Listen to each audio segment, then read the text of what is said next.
This is CBC Here and Now.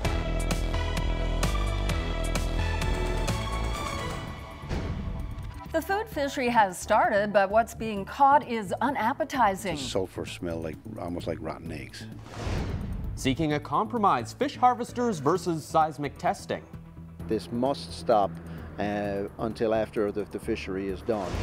Spruce beer, the connection between Captain James Cook and a West Coast brewery.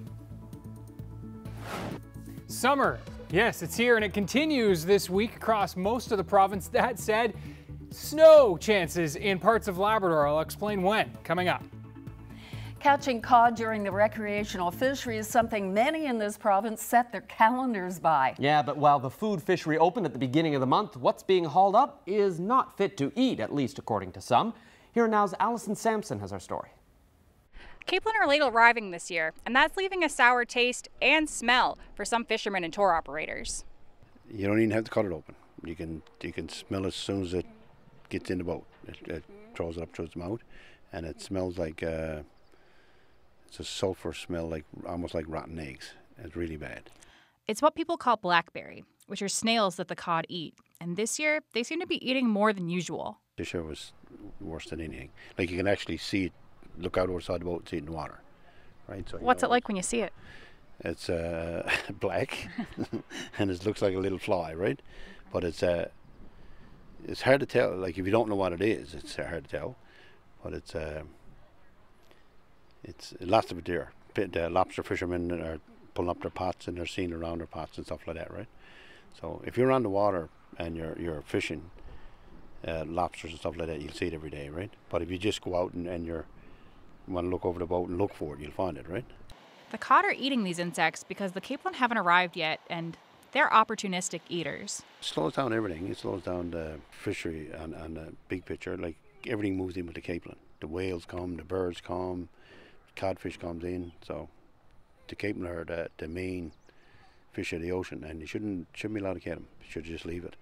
It's the food chain. Capelin are a staple of the food chain, but even if codfish do eat blackberry or snails, they are safe for you to eat if you want to. The blackberry, or it's a type of zooplankton, as I was saying, and they actually have a shell, and they're small snails, basically. And when the cod eat them, they turn this black color. And as far as I know, it's not harmful to humans, but I don't think many people want to eat fish that smell like rotten eggs. If you do catch a fish with blackberry, you can apparently cure it in a lot of salt to eat it. Or wait a while until the capelin are in and the cod have had a chance to feed on them. But who knows when that'll be.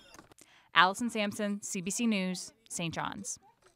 Well, staying with the fishery, fishermen say it's another blow to their industry. The Offshore Petroleum Board has approved offshore seismic testing in prime fishing areas on the Grand Banks. Now, seismic testing uses blasts of sound to search for oil and gas reserves. But members of the fishing industry don't plan on letting that happen. Here Now's Avneet Dillon has more on that story. Just a few months ago, DFO cut crab and shrimp quotas. And now the oil and gas industry may be disrupting harvesters' livelihoods. Members of the fishing industry say that seismic testing would interfere with the snow crab fishery taking place this month. We have the Grand Banks that are already sensitive. Most commercial stocks are at critical levels or headed that way. At the same time that we've got marine testing, seismic testing that's going on that may have this incredible impact on the marine environments. The Fish, Food and Allied Workers Union issued a press release on Friday, calling on the Offshore Petroleum Board to reconsider their decision to approve seismic testing. This is a major concern, and we're absolutely saying that this must stop until after the fishery is done, and then we'll reconsider things, but it has to stop right now. The presidents of Fish NL and FFAW agree on the environmental concern, but that's just about all they agree on. From my perspective, the relationship between the oil companies and the union, for example, the FFAW, has been too close. The president of FFAW denies that accusation. Well, that's absolutely not true. Times in the past, we'll work with the oil and gas industry. We're going to talk to the companies if they're moving a rig to protect our harvesters or people who depend on the fishery. Oil and gas companies want the best information before spending millions on drilling programs. That usually means seismic testing. They certainly have to re-examine their decision here and look at a different option for getting the information they need. Harvesters depend on the fishery, and it's too important to risk with seismic blasting going on right now. The Offshore Petroleum Board released a statement late this afternoon. It says it expects actively fished areas to be avoided, and it's asked the FFAW and the company to come up with a solution. Avneet Dillon, CBC News, St. John's. There was a significant fisheries announcement on the West Coast just an hour ago. Berry Group Incorporated and the Qalipu First Nation say they'll work together to rebuild the perch fishery. Here Now's Colleen Connors was at the event. She joins us now live from Corner Brook. So Colleen, what details do you have about this deal? Well, this announcement was just made in a room full of politicians in Benoit's Cove in the Bay of Islands, and it was all about the Berry Group and partnering with Qalipu, all about talking about the ocean perch, which is also known as redfish. Now, Bill Berry claims that this fish species has made a major comeback, and by 2020 there's going to be 5 to 6 million tons of redfish available. Now, he's going to invest $20 million to rebuild 2 perch plants, one of course in Benoit's Cove and possibly one in Port aux Basques. Now, Berry also says the deal will impact the area of Burgeo as well. Now, of course, what about this Qalipu connection? Well, many of Berry Group's plant workers and fishermen are members of the Qalipu First Nation. Berry said that 70% of fishermen working for Berry Group are members of Qalipu. Now, Chief Brendan Mitchell, he also spoke today and said that Qalipu already has a fishing company and they sell all of their quota to the Berry Group already. And he says that this new partnership is just going to be a bigger version of that, a bigger connection. I want you to listen now to some of what Bill Berry had to say during this big announcement today. Every detail is not worked out and every I is not crossed, but we're showing the leadership of saying we're investing in the new fishery. There's a big deal here, a gigantic deal from a resource perspective. And we have fishermen and we have plant workers and we have communities that depend on all things for a future. And the future on this resource, just on this stock alone, is a 30 or 35-year deal. I've never been as pumped about a recovery of a specific stock in all my entire life. And you can hear there, of course, in Berry's voice and in the speech that he hopes that this will be a significant investment for jobs and for fishermen and plant workers on the West Coast. Now, however, you know, this does depend on the negotiations with the federal government to come up with a plan for this new redfish. Of course, a management plan has to be figured out. But of course, for an industry that has more than its fair share of bad news, this is certainly some light for fishery on the West Coast. Live in Corner Brook, I'm Colleen Connors for Here and Now. While the search for Courtney Lake continues, volunteers searched over the weekend, though they didn't find anything. But Lake's relatives are vowing not to give up. Billboards are now posted on Topsail and Kenmount Roads in St. John's. Lake was last seen in Mount Pearl on the evening of June the 7th. Police are treating her disappearance as a homicide. Lake's aunt, Glenda Power, says volunteers searched the woods near the Marine Institute on Friday and in the Goulds yesterday. While they didn't find anything this time, Power says they did find something a week ago. That search happened, it was organized by our family in the Paddy's Pond area. Lots of items were found. There was one item of particular interest, and we notified the police, and they came and retrieved that. And of course, they have a lot of work to do. It was found by a volunteer searcher. We know it belonged to Courtney. It appears Newfoundland and Labrador will join with the other Atlantic provinces to create a single civilian-led agency to police the police. Senior government officials confirmed to the Canadian press that the plan is to expand Nova Scotia's Serious Incident Response Team into a region-wide investigator. There's no word on when this will happen or how much this province will contribute to the agency. There's good news for the Torngat Mountains caribou herd in northern Labrador and Quebec. The herd is looking healthier. That's according to initial data from a study due out later this summer. The data was collected over 26 days in March. The survey team covered 30,000 square kilometers in the northernmost regions of Labrador and Quebec. Researchers say there are some positive signs. They expect the caribou population to be up from 930 animals in 2014. Well, so let's bring in Ryan. We want to talk a little bit about the weather. Saturday, bit of a washout. Yeah. There were some events at Signal Hill, had to be postponed until Sunday, but then Sunday came around and it was actually in really good shape. Yeah, that's right. It was a good day for a punt race yesterday in St. John's, as long as you weren't rowing directly into the wind, which is a little on the breezy side. That was gales. People in the Mundy Pond area have been holding out hope for years. The local regatta would be revived. It only took 68 years.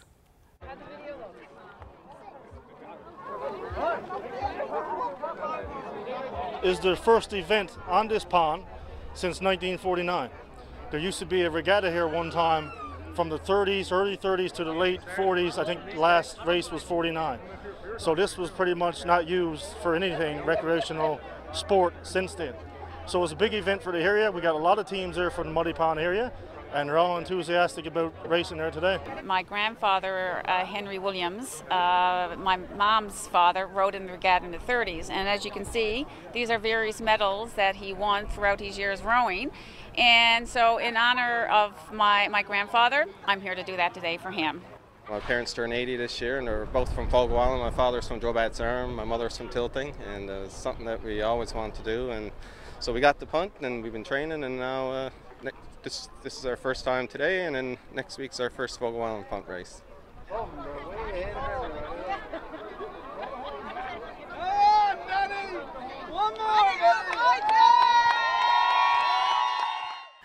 As I said, it was a little bit gusty, but everybody seemed to have a pretty Nothing good time. like the wind to put those pipes on, right? As you're rowing into the wind, yeah. And of course, if you missed that punt race, the next big one is this Saturday. That's the Great Fogo Island Punt Race, celebrating its 10th anniversary. And if you're punt obsessed, you can actually help build a punt. The Wooden Boat Museum is putting off a course in Hants Harbor in late August. So there you go. Captain James Cook, the man that put all of this on the map. But did you know that he also brewed beer? It not only quenched the thirst of his very busy crew, but it also saved their lives. I'll tell you about the first microbrewery in Newfoundland. And a little later in the program, a local actor has landed a lead role in Toronto. We'll tell you about Liam Tobin's role in a musical about Carol King.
What a day, what a day, what a day for a holiday. Yeah.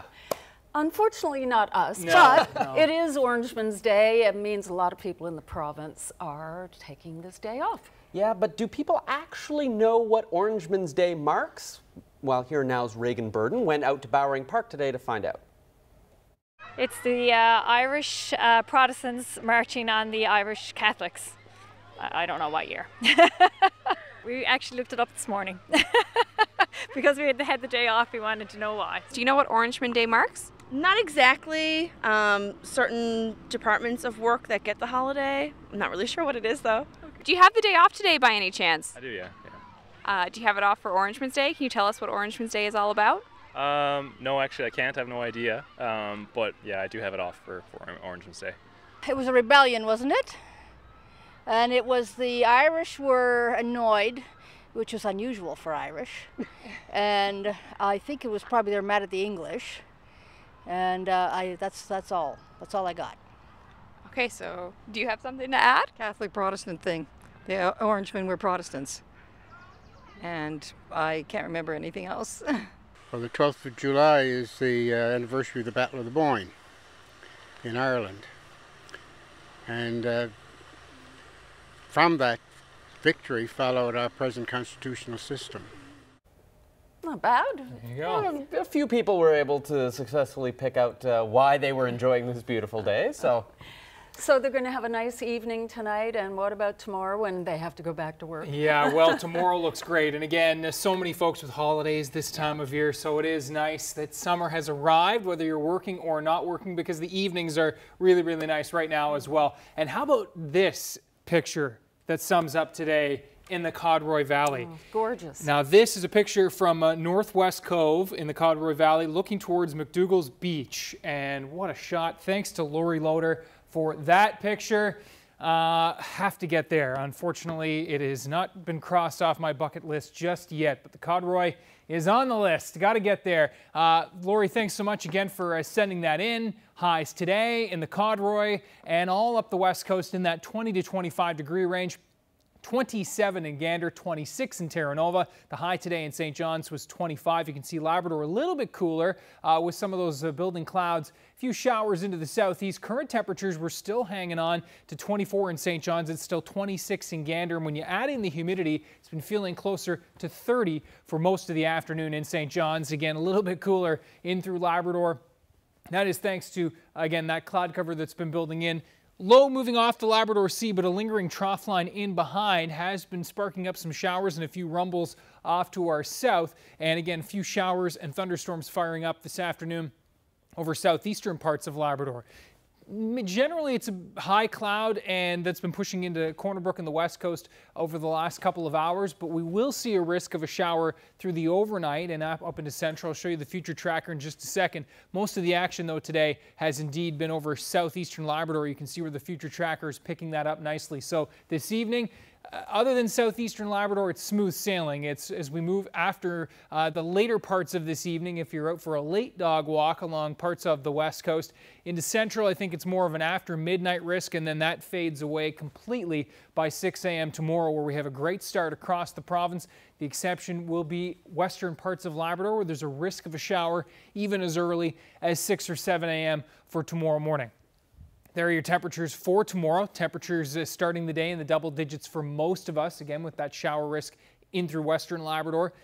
That builds into Happy Valley, Goose Bay, southeastern Labrador through tomorrow. The northern peninsula, central and Corner Brook and northward will run the risk of some showers and the risk of a thunderstorm for tomorrow.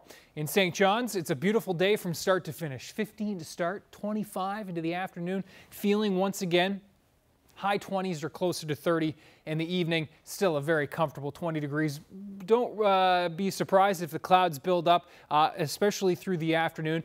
More so into the late afternoon, early evening hours, I think, is when that cloud will really start to thicken up. But before that, 25 to 27 degrees across much of the island tomorrow. A little bit cooler in those onshore winds, and again closer to 20 degrees for St. Anthony up through the northern peninsula into Labrador. Those showers and thunderstorm risks later day for Happy Valley Goose Bay towards Mary's Harbor, but certainly the risk is there, and it's clouds and showers thickening for Labrador City from start to finish tomorrow, with a good chance of those storms. Now, as we roll into Wednesday, those showers will move into Newfoundland, and yes, that is a wet snow risk for Lab West. We'll talk about that with your long range coming up in just a few minutes. Debbie?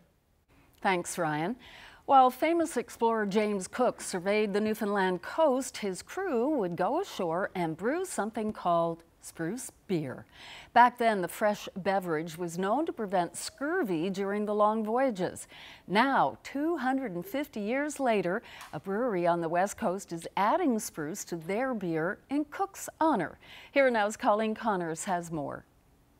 World-renowned surveyor and brewmaster.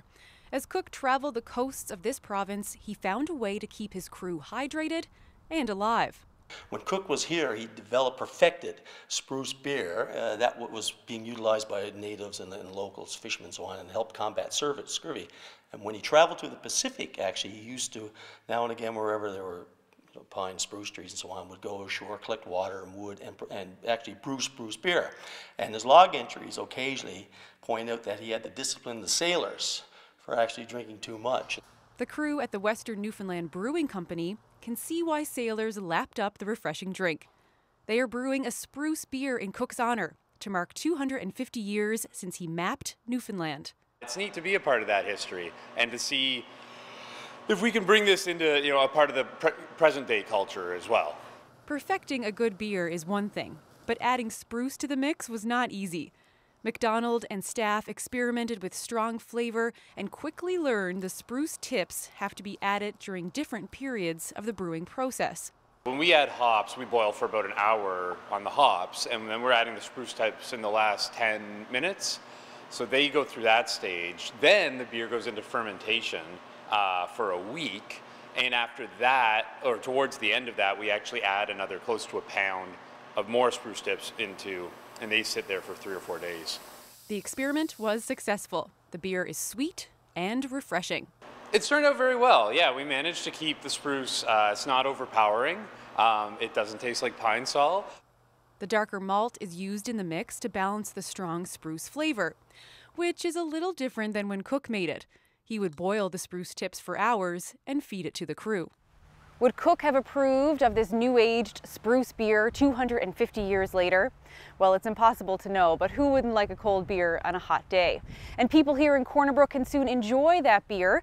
It will be distributed to restaurants in the coming weeks.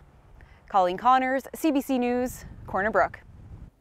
Well, St. John's raised actor Liam Tobin has landed a lead role in The Beautiful, the Carole King musical in Toronto. Tobin graduated from Gonzaga High School before heading off to Sheridan College in Ontario. Carole King is played by fellow Canadian Chelina Kennedy, while Tobin plays Jerry Goffin, King's husband and collaborator in the 1960s. Take a look. I'm Canadian, and I also live in Toronto, so it's really great to be able to come home and work, in my city. Tonight you're mine completely. The relationship between Carol and Jerry, that is, for me, that is so much of what the show is, because from that comes this great collaboration and these amazing iconic songs that everybody knows. We start out in the late 50s when Carol and Jerry first meet at Queens College in New York, and they strike up a very quick romance and writing partnership, and we kind of get to see them write an amazing amount of hits for so many other groups like Will You Still Love Me Tomorrow, A Natural Woman. Like a natural woman. I kind of went on a similar journey that the audience does in the show of, oh, they wrote that song too, and that one? Oh, I know that song. So it's a lot of fun in that regard. I've never seen anybody with as much confidence. Looking back at Amelia Earhart's solo journey across the Atlantic.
How did it feel when you found like the cameras here in this room? Disgusting. Absolutely awful. Because you're going around living your life. You're sitting on the couch. And people don't need to see that. It was awful. It's like I wanted to throw up.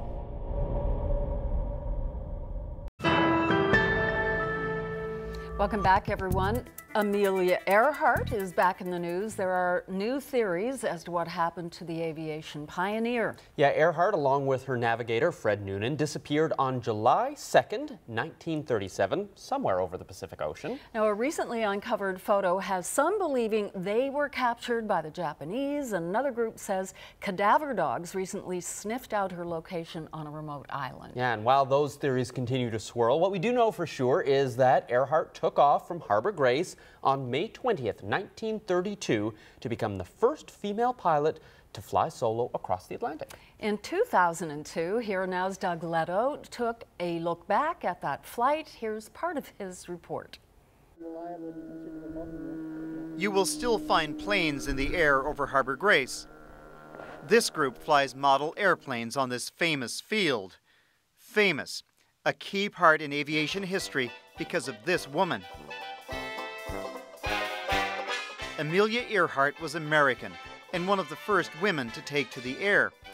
She had already crossed the Atlantic once by the time she arrived in Harbor Grace in 1932. But the earlier trip was as a passenger, with a man at the controls. This time, Amelia Earhart was making the trip solo, from Harbor Grace in eastern Newfoundland to Europe. No other woman had done that, and only one man, Charles Lindbergh. The plane that Amelia Earhart had, of course, was a plane ahead of its time. She flew over in a Lockheed Vega, and Lockheed Vega was probably 20 years ahead of its time. It was actually it was made out of laminated plywood, same as the Mosquito was done in the Second World War. 70 years after that historic achievement, Amelia Earhart's flight is still a source of pride in Harbor Grace. Even the smallest details are remembered. Of course, a lot of excitement around. And then she went out into town and had a reception for her, I think. And then she went to Archibald's Hotel, had a meal and had a rest. And it's a famous story about how Rose Archibald gave her a thermos bottle of soup to take with her. And you'll note that in her hand she has a thermos bottle.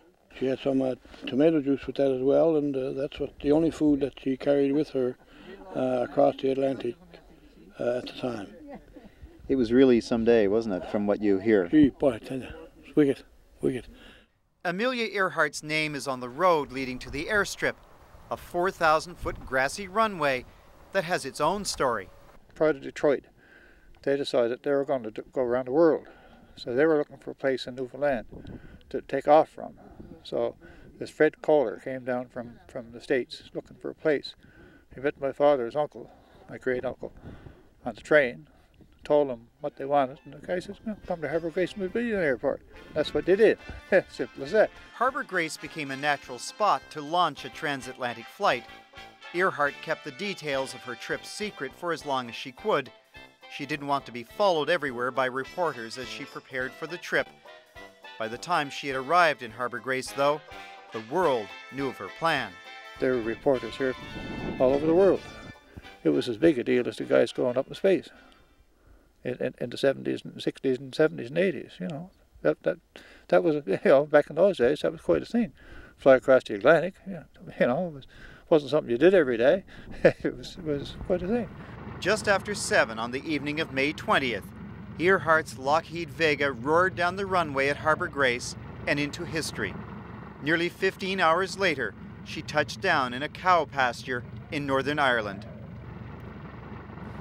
Just amazing. That was Doug Leto reporting back in 2002. We have an even earlier report from someone who actually met Earhart during her time in Harbor Grace in 1932. Now, the challenge here is our records don't say exactly who this is. So if you recognize who this is in the clip coming up, please let us know. Have a look. She was the first woman to cross the Atlantic. Also, she was the first solo woman to do it. I've never seen anybody with as much confidence. It oozed right from her, you know. She had a personality that was reflected. And I had quite a conversation with her. And, I felt that when she took off, I felt it, and with a good many more people, that she was going to make it, you know. And she had everything that was needed, confidence, and it was just like it was an old chore, a repetition of an old chore. She was a marvelous person. It's amazing they're looking at footage from 1932, and what a thrill it must have been for all those people who were there watching history in the making. Absolutely. And again, if you know who that speaker is, just drop us a line at hereandnow.nl@cbc.ca. Oil companies don't want extra environmental oversight from the federal government. Find out why one scientist says it's sorely needed.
Welcome back to Here and Now.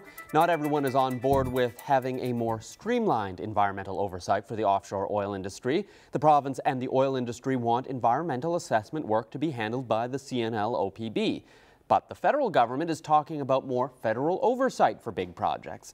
Well, a professor at Memorial University says that's needed. I met up with Bill Montevecchi this afternoon. The oil companies would really like the CNL OPB to take over that requirement for the environmental side of the industry. Why do you think that's a bad idea? Well, because we don't have good environmental vigilance, we don't have good environmental protection, and the oil companies would like that because they are so, I don't know how to explain it, they're so intricately involved with the regulator that that's exactly the situation they want. As a matter of fact, the situation is self-reporting by oil companies that the CNL OPB essentially just rubber stamps. So that's why that's a bad idea. It's our ocean, it's our province, it's our country, and it's not being protected properly. Why do you say it's not being protected properly? Well, yeah, there's so many examples, but you know, I study seabirds, right? And in 1999, myself, 5 other biologists, seabird biologists, scientists from the UK, from the US, for CAP, which is the Canadian Association of Petroleum Producers, for the oil companies, we produced a protocol on how you could keep track of birds on the offshore platforms. Simple. Anybody can do it. We can do it, they can do it. We wanted independent observers because we don't want self-reporting. So that could easily be done. When Hibernia went online out there, that's an opaque ocean on the Grand Banks. So Hibernia and all the subsequent platforms out there just lit it up. Seabirds are attracted to light. The most vulnerable species to that light of the seabirds in our province are called Leach's storm petrels. The fishermen call them carry chicks. They're super abundant. They're mostly offshore. The largest colony for that storm petrel, Leach's storm petrel, is on Baccalieu Island, just up here at the mouth of Conception Bay, the largest colony in the world. In the 20 years since Hibernia's been out there and the other platforms, that population has plummeted. And so what we would want to know, what any scientist would want to know, anybody who's concerned about protecting our ocean and our animals would want to know how many storm petrels have been showing up. What's the frequency? What's the regularity? What's the mortality? What's the information from that protocol that we gave them in 1999? Do you have any? There's no information. There's no scientifically 20 years, oil companies, they can do anything. Look, 20 years, there's no scientifically justifiable information. It's unethical. Most importantly, it's unnecessary. And with the CNL-LPB, it's legitimate. That's the problem. So what sort of environmental protection regime would you like to see in place that finds that balance? Because I guess what the oil companies say is, they want predictability, they want a process that isn't going to take a long time, because then they may decide to go and explore elsewhere. Yes, and they're making billions of dollars. The oil's not going anywhere. I'm not against our economy doing well. I don't think any of us are. And, the oil's not going anywhere, and whether they get it now or whether they get it 5 years from now, it's always on the edge. It's always the push. And when the regulator is conflicted for development and environment and safety, the push is going to go with development. So to my mind, this is this is an ask for fast tracking. So Dwight Ball and company, the ministers, they say, well, look, we have regulation. We don't need another layer from the federal agency. Well, that would be a reasonable argument if we had adequate regulation, but we don't. And because we don't, I think, my perspective, we absolutely have to have federal regulation, because this, provincial federal regulation is really, it's a sham. It's a sham. Well, thank you very much for sharing your perspective with me. Well, thank you for asking. The weather update is brought to you by Belltone Hearing Service St. John's, helping the world hear better. We have something back by popular demand to show you. Yeah, I waited until summer actually was back, and it looks like it's here to stay. Couple of hiccups even this week, but yeah, the How's She Goin' gauge was pretty popular last summer, so we thought we would break it out once again. And yes, I think it's safe to say across the island today, it was splitting the rocks. Yep. Even a little bit of some sticky in there with Humidex values back in the 30 range. Now, as we roll throughout this week, we are going to be seeing back in the someday splitting the rock type territory tomorrow. Bit of a dip midweek as we roll into the Wednesday time period. We'll explain. But back late week, we are looking at back into the someday splitting the rock range once again. So a pretty nice summer-like week on the menu. Once again, for tomorrow, we are watching, yes, someday, but we will be watching some thunderstorm potential from central Newfoundland, more so from the Humber Valley, Bayvert Peninsula, Northern Peninsula, southeastern parts of Labrador. That appears to be the best chance of seeing some thunderstorms tomorrow. Lab West, a pretty good risk as well, mainly in the morning, and it's thanks to this cold front, which will be racing from west to east. It will move in to Newfoundland. Wednesday, this front arrives on the west coast in the morning. I think it's a dry start for central and eastern parts of Newfoundland, but certainly clouds building up through the morning and a pretty good chance of some showers into the afternoon. And yes, as I mentioned earlier, potential for some wet snow over western parts of Labrador Wednesday morning. Now, this is far from a sure thing, but certainly the forecast model's flirting with the idea. Temperatures as cool as 2 or 3 degrees to start the Wednesday morning time period.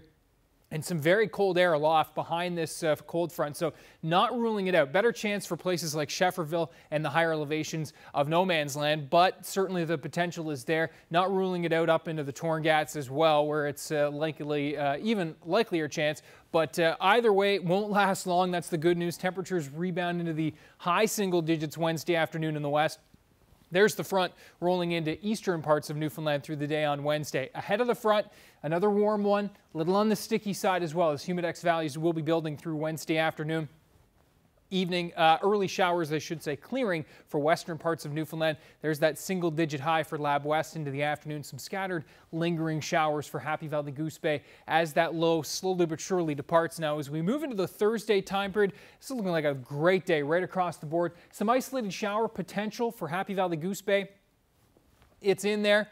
I still think we're going to be seeing some sunshine in the mix as well. Sun and cloud for western parts of Labrador, and again, a pretty nice seasonal day across the island. Temperatures riding the 20-degree range. Now, as we take a look into the long range, Friday looks like another good one. Saturday looks like a nice one on the island. Perhaps a bit of cloud over the southeast, including St. John's. Watching the timing of this cold front this weekend, that'll be the key feature, but it does look set to hold off for Newfoundland until perhaps later parts of Sunday. In particular, the west will be the threat there. So, dare I say, 2 nice days this weekend. Wouldn't that be something? We'll keep an eye on that over the coming days, but Newfoundland looking pretty good indeed. And for Labrador, again, those showers building in for Saturday, hopefully some clearing out for Sunday, depending on the timing. Today's young athlete of the day is from Jersey side. Skylar Fitzgerald is 4 years old and plays hockey with the Placentia Lions. He also takes karate with Alex Foley Academy and recently passed his yellow stripe test. So great work, Skylar. BC officials say more than 200 fires are actively burning in the interior right now. Hundreds of firefighters from across the country are arriving in BC, and earlier today, Prime Minister Justin Trudeau said federal help is also on the way. More than 10,000 people are currently under an evacuation order. Forecasters say hot, dry conditions are fueling the flames with no relief in sight for days. We'll have more news after the break.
Welcome back once again to Here and Now.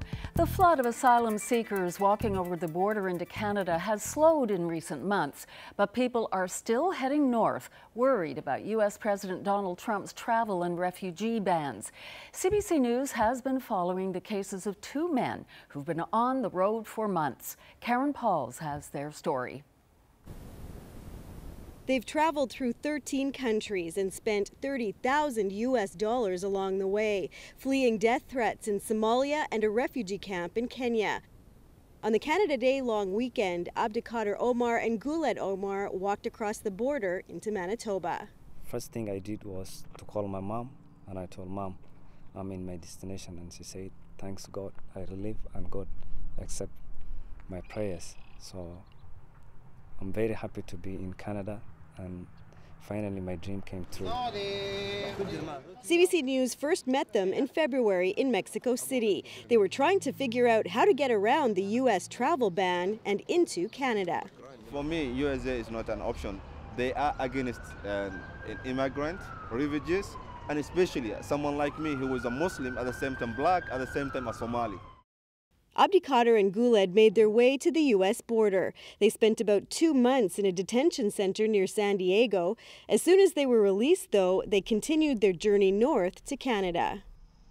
Their first few days were spent at a reception center in the border town of Regatta, population 500. The first day I felt like nobody cares about if I'm from Somalia or from wherever, or who is my race or what is my religion. Welcome to Canada and welcome to Winnipeg, guys. Within days, they were moved 1 hour north to Winnipeg. A local nonprofit agency is helping them get settled. In the upcoming months and weeks, they'll get ready to make their cases at their refugee board hearings. Because for these two asylum seekers, it's time to stop dreaming about a new life. They welcome us very well. I feel like, at the end of the day, I made it. And start living it. Karen Pauls, CBC News, Winnipeg.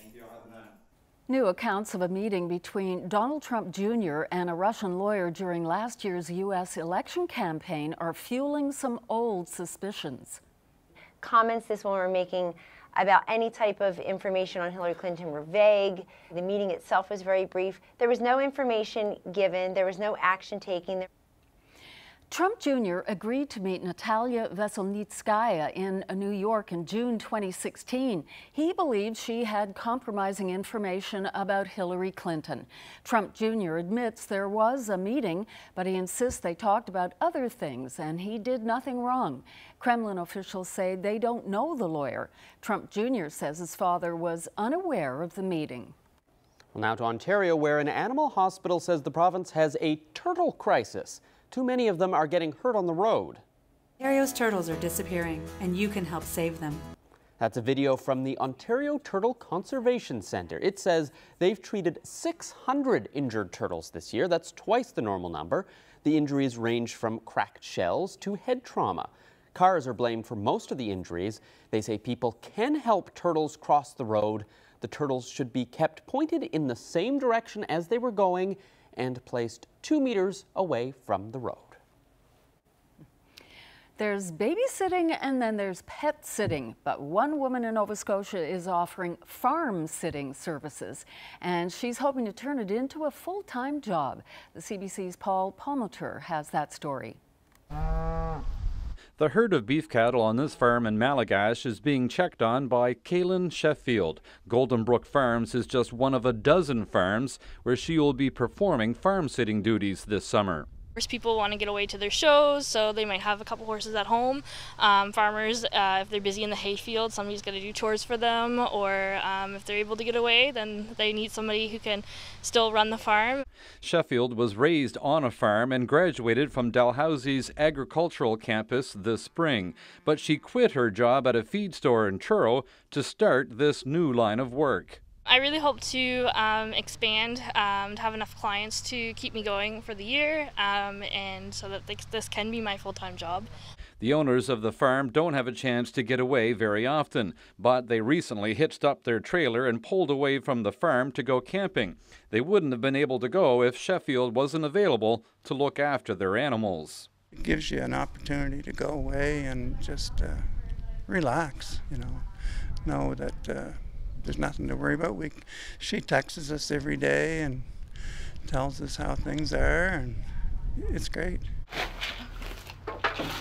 In Malagash, Sheffield's focus was making sure all the animals were well fed. That included horses, cows, and some very demanding chickens. She also collected the eggs the chickens had laid in their coop. Sheffield says her calendar filled up quickly. Right up until August 30th, I'm booked up.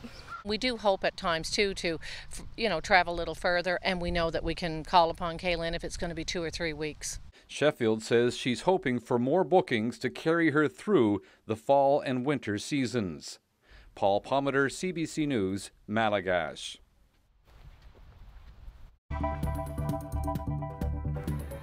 Well, you can file this under unbelievable. A spectacular avoidance at the San Fermin Festival in Pamplona, Spain. Oh, those crazy people. The man flipped over the charging bull, getting a big ovation from the crowd for his troubles, but you have to think not being gored, Peter, probably would have been reward enough. Ooh, that looks painful. We'll be right back.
Welcome back to Here and Now. If you're a fan of Prince, here's something to go crazy about.